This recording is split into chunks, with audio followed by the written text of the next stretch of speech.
Hello mga Mima! Naisipan namin ni Lia lumabas.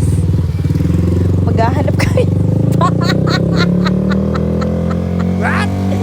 I-check out nyo na sa Yellow Basket yung jacket. Bing, baha. Sana tumigil na po si Enteng.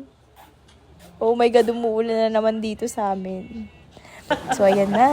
Nasa bigay kami. At nagbibili kami ng mga gusto naming natuin. Is, asar kay Riel. Ayan na. Natatawa ako. Oh, go. Mag-add ka dyan ng condense. Is. Ayan na. Ayan na. Oh, meron na. Milo. Mag-Milo ka dyan. O, pak. Haluin mo. Haluin mo, sis. O, pak. Haluin mo. O, yan na. Haluin mo lang. O, feeling ko mag-add to ng cream. O, diba? Malamang kaming gumawa. Alam namin.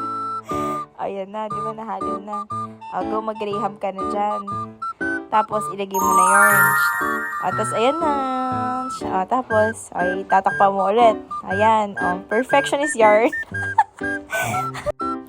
Ayan na mga Mima. Na-frozen na siya. Andiyan na si Elsa. Ika muna. Ayan na. Okay, ang sarap Mima. Tato.